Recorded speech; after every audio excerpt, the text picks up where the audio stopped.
Hello friends, आपका स्वागत है आपके अपने चैनल पर। और आज हम सबसे पहले चर्चा करेंगे जो डेटा मिल रहे हैं हमारे को एफ आई आईज और डी आईज के बाइंग और सेलिंग की, वहाँ से शुरुआत करते हैं। सबसे पहले अगर आज के हम डेटा देखें तो डेटा पॉइंट क्या बयां कर रहे हैं। आज एफ आई आईज ने दूसरे दिन लगातार कैश मार्केट में माल बेचा है।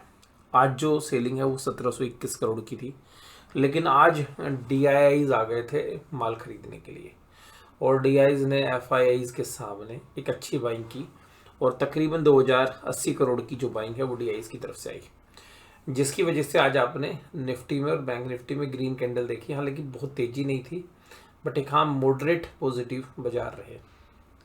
और बाजारों में इस डेटा के बाद अगले डेटा की तरफ अगर आप जाएं, वो है एफ आई आईज का इंडेक्स फ्यूचर्स के अंदर 640 करोड़ की सेलिंग है और 68356 करोड़ की ऑप्शंस में सेलिंग है।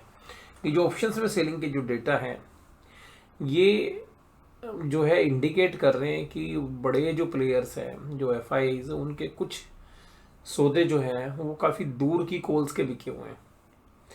और अगर वो सौदे रोल ओवर होंगे या इस बार वहाँ तक बाजार नीचे आएगा, ये जो है काफ़ी जो है बड़ा मुद्दा है। और ये मुझे लगता है कि ये जो बड़े प्लेयर्स हैं अपनी पोजीशंस बैठाने लग रहे हैं और आने वाले 2-3 दिनों के अंदर या एक्सपायरी के आसपास आप ऐसा, मतलब जो नेक्स्ट वीक है, मुझे लग रहा है कि बड़े प्लेयर्स ने ऐसी पोजीशंस बैठा रखी है कि शायद वो एक बढ़िया वाला डिप जो है आपको अगले हफ्ते में या इस हफ्ते के अंत में, यानी कि अभी 2 दिन बचे हैं, कभी भी दे सकते हैं।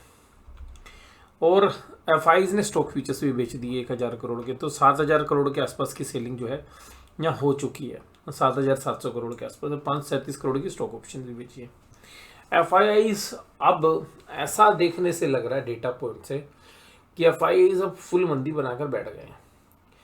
फुल मंदी का मतलब ये है कि जो उनके लॉन्ग पोजीशंस थी, उन्होंने लॉन्ग पोजीशंस थोड़ी सी काटनी कम कर दी हैं, लॉन्ग पोजीशंस कट कर दी हैं और वो धीरे धीरे मंदी की साइड पोजीशंस बना रहे हैं। ऑप्शन चेन के डेटा जो कल पुट कॉल रेशियो बिल्कुल नीचे आ गई थी, आज वो ठीक हो गई है, 0.912 पे आ गई।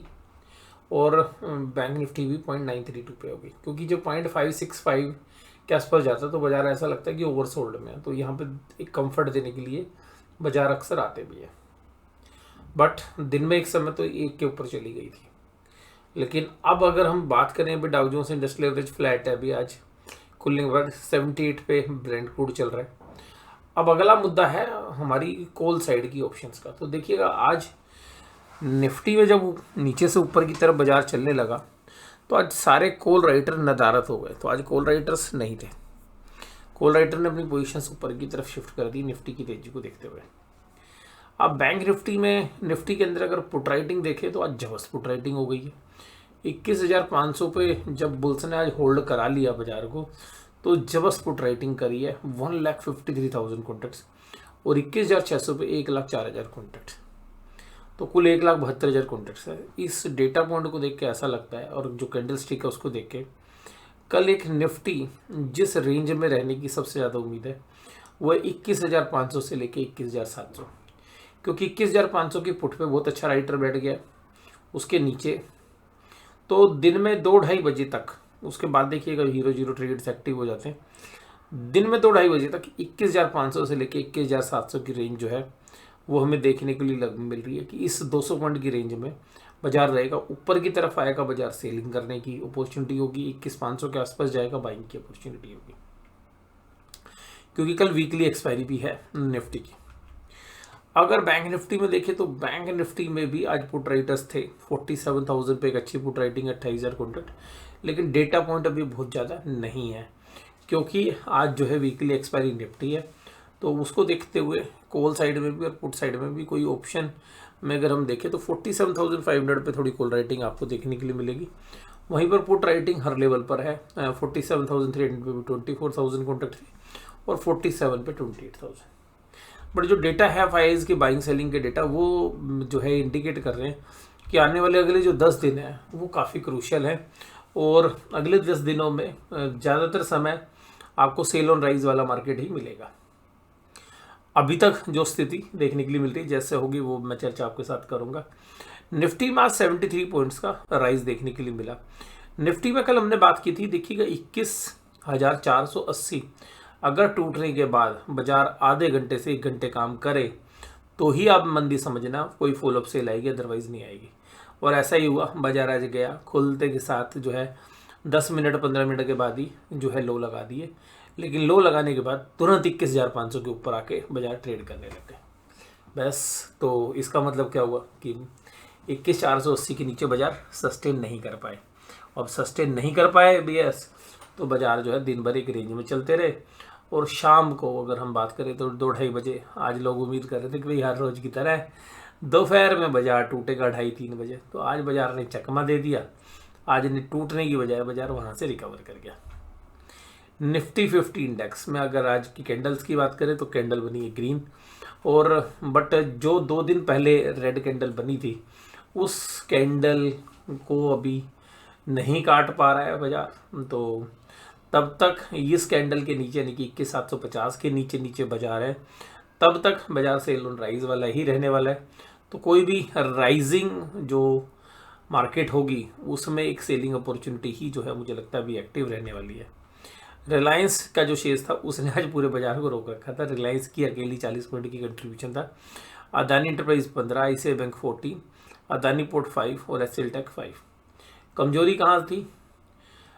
Infosys, Bajaj finance, Divi's lab, axis bank और बजाज फिनसर्व जैसे शेयर्स में। एडवांस डिक्लाइन बराबरी पर थी। सिप्ला आज 3% चलता हुआ नजर आया, Adani enterprise 3%, Reliance 2.87, HCL tech और हीरो मोटोकॉर्प भी तेजी में थे। और देखिएगा 2-3 दिन से लगातार कमजोरी कर रहा था आईसीआईसीआई बैंक, तो आज आईसीआईसीआई बैंक ने भी संभाला। और निफ्टी बैंक के अंदर भी मेजर कंट्रीब्यूटर यही था। Divi's lab, NTPC, Bharat petroleum, ONGC और पावर ग्रिड जैसे शेयर्स कमजोरी में थे।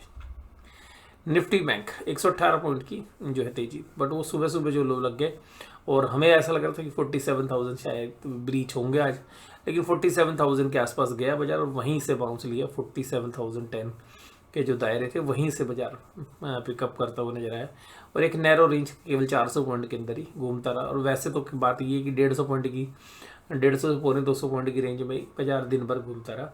और निफ्टी की तरह निफ्टी बैंक में पुल बैक जो है नहीं आया, हालांकि फिर भी जो 47,250 260 के आसपास ट्रेड कर रहा था अपने आप को 47360 पर जो है कायम रख पाया।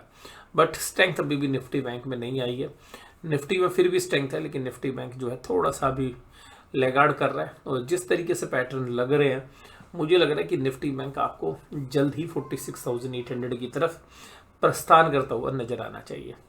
ऊपर की तरफ के अगर हम दायरे देखें तो 47,000 कल के लिए 47,800 से लेके 46,800 तक के दायरे बनते हैं। और नीचे भी देखिएगा, कोई प्रिडिक्ट तो नहीं करेगा, लेकिन मुझे लग रहा है कि 47,000 आज जब बाजार टेस्ट करने आया तो वहाँ पे एक टेस्टिंग करके गया था और 47,800 कल जहाँ से सेल ऑफ आया था, तो वो लेवल ऊपर के लिए 47,800 जो है एक सेलिंग पॉइंट होगा। 47,750 से 800 के आसपास बाजार जैसे ही जाएगा वहाँ पे सेलिंग अपॉर्चुनिटीज।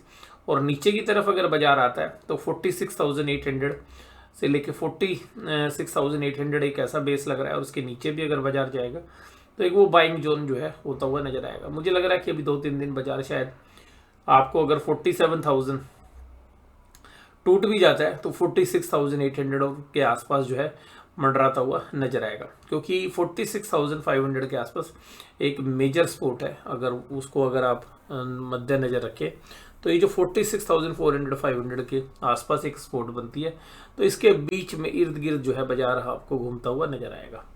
तो ऊपर की तरफ भी मुझे ज़्यादा कॉन्फिडेंस नहीं है, लेकिन 47,600 पहला पॉइंट है। दूसरा पॉइंट है 47,800। 47,600 से लेकर 47,800 की एक ऐसी रेंज है जहां पर बाजार बेचने वाले जो ट्रेडर्स है वो एक्टिव हो जाएंगे। नीचे की तरफ 47,000 टूटने की उम्मीद बनी हुई है और हो सकता है कि कल भी टूट जाए, लेकिन 46,800 के आसपास एक सपोर्ट बनती है। 46,800 और 46,400 एक ऐसा एरिया है जहां पर कि बायर्स आपको एक्टिव होते हुए नजर आने चाहिए। तो ये था निफ्टी बैंक के बारे में आकलन। आज जो है 187 पॉइंट्स का जो कंट्रीब्यूटर था निफ्टी बैंक में ICICI बैंक था, HDFC bank 83 points, IndusInd bank 23 points, bank of Baroda 6.75, federal bank 1.47, SBI, axis bank, Kotak, बंधन और PNB ये जो शेयर्स ये कमजोरी में थे। और आज का जो बेताज बादशाह था बैंकिंग में तो वो था ICICI बैंक। अगर परसेंटेज टर्म्स में बात करें तो भी, वेट के हिसाब से बात करें तो भी, तो आज निफ्टी बैंक को संभालने की सारी जिम्मेवारी थी ICICI बैंक के ऊपर। अभी बाजार देखिएगा, डेटा पॉइंट को देख के ऐसा लग रहा है कि बाजार कुछ आगे की तैयारी कर रहा है, बट आगे के जो संकेत हैं वो थोड़े वीकनेस वाले लग रहे हैं। और अगर जो पोजीशंस हैं वो बड़े प्लेयर्स की हेज लग रही हैं थोड़ी, और हेज में भी अगर हम देखें तो थोड़ा सा बायस उनका नेगेटिव की तरफ ही है, लेकिन जो रिजल्ट्स हैं उन पर पूरा दारोमदार है। तो कल से आप देखेंगे कि कुछ मेजर कंपनीज के जो है रिजल्ट आने शुरू हो जाएंगे। तो अब जो IT पैक के जो रिजल्ट आएंगे, इन्फोसिस, TCS जैसी कंपनीज, तो वो एक इंडिकेशंस देंगी कि बाजार में IT का जो पैक है वो किधर जाने वाला है। और बाजारों में रिजल्ट का जो अनुमान है, क्योंकि ये फेस्टिवल सीजन के रिजल्ट थे और बैंकिंग पे सबसे ज़्यादा फोकस रहने वाला है, क्योंकि बैंकों के अंदर लोन ग्रोथ हुई नहीं है, लोन ग्रोथ काफ़ी कम थी फेस्टिवल सीजन के होने के बावजूद, और डिपॉजिट ग्रोथ तो बहुत ही ना के बराबर थी। तो बैंकिंग में जो ग्रोथ पिछले साल देखने के लिए मिल रही थी वो ग्रोथ अब मिसिंग हो रही है। तो बैंकिंग के जो रिजल्ट्स हैं वो हालांकि अभी नहीं है, बट नेक्स्ट वीक जो है काफ़ी क्रूशियल होगा, और मुझे लगता है कि इंडिया विक्स भी बढ़ेगा और वोलेटिलिटी भी अगले हफ्ते से पहले पहले बढ़ जाएगी। और हो सकता है उसका आगाज़ या तो कल या शुक्रवार को हो जाए, कि भाई अगले हफ्ते की वोलेटिलिटी की शुरुआत इसी हफ्ते के अंत से आपको देखने के लिए मिलेगी। और जो अब एक्सपायरी वाला जो सेशन है वो एक हाईली वोलेटाइल सेशन जो है बनने जा रहा है। और इंडिया विक्स हालांकि आज थोड़ा सा सॉफ्ट हुआ है, लेकिन उन सब के बावजूद भी मुझे लग रहा है इंडिया विक्स दोबारा से आपको जो है बढ़ता हुआ नजर आएगा। और अब देखिएगा, किसी भी समय पर आप देखेंगे कि अगले 1 से 1.5 महीने के दौरान आप ये पाएंगे कि कोई भी इलेक्शन से रिलेटेड जो सरगर्मियां हैं वो भी तेज होंगी, और इलेक्शन से रिलेटेड जो डेट्स वगैरह हैं उनके अनाउंसमेंट भी शायद आपको फरवरी के महीने में देखने के लिए मिल सकती है। तो इन सब चीज़ों पर जो है बड़े जो प्लेयर्स हैं वो पोजीशंस पहले बना लेते हैं। हम तो जिस दिन बाजार चलता है उसकी बात करते हैं, लेकिन बड़े प्लेयर्स थोड़े से विजनरी होते हैं, वो अपनी 2 महीने 3 महीने आगे तक की पोजीशंस को बना के रखे होते हैं। तो जिस तरीके से ऑप्शंस में जो सेलिंग हो रखी है, तो बड़े प्लेयर्स ने ऐसा लग रहा है कि बहुत सारी इन द मनी जो कॉल ऑप्शंस हैं वहाँ पर भी सेलिंग हुई है, और बहुत सारी इन द मनी पुट में भी, और काफ़ी जगह हेजिंग भी उनकी बनी हुई है काफ़ी अच्छी। तो जो है एक बड़े मूव की जो तैयारी है वो बाजार जो है इस एक्सपायरी में, जो यानी कि जो महीने वाली एक्सपायरी है, तो उस एक्सपायरी से पहले आपको कुछ बड़े उतार चढ़ाव आपको देखने के लिए मिलेंगे। बाजार अगर तेज गति से नीचे जाएगा तो वहाँ से बाउंस करने की भी संभावना काफ़ी तेज़ी से होगी, बट अब वोलेटाइल सेशन की शुरुआत आपको बहुत ही जल्द देखने के लिए मिल सकती है, क्योंकि FIIs दोबारा से अब एक्टिव मोड में सेलिंग की तरफ आ गए हैं। DIs ने भी देखिएगा ऊपरी लेवल पर सेलिंग शुरू कर दी थी, आज उन्होंने बाइंग की है। तो कुल मिलाकर वैल्यूएशंस का जो पूरा पिटारा है वो रिजल्ट सीजन में खुलता हुआ नजर आएगा, लेकिन स्लाइटली जो रिजल्ट्स हैं वो जो है ज़्यादा बड़ी पिक्चर ना बताते हुए वैल्यूएशंस बता रहे हैं। बाजार काफ़ी जो स्मॉल और मिड कैप की जो पॉकेट है वो काफ़ी महंगी है, और अगर रिजल्ट का थोड़ा सा भी चकमा दे दिया बाजार को, तो बाजार में एक अच्छी खासी प्रॉफिट बुकिंग आपको इंडेक्स से भी ज़्यादा हमारे को लग रहा है small cap mid cap pocket में हो सकती है। तो आज की चर्चा में बस केवल इतना ही। वीडियो में जुड़े रहने के लिए धन्यवाद। Thank you very much.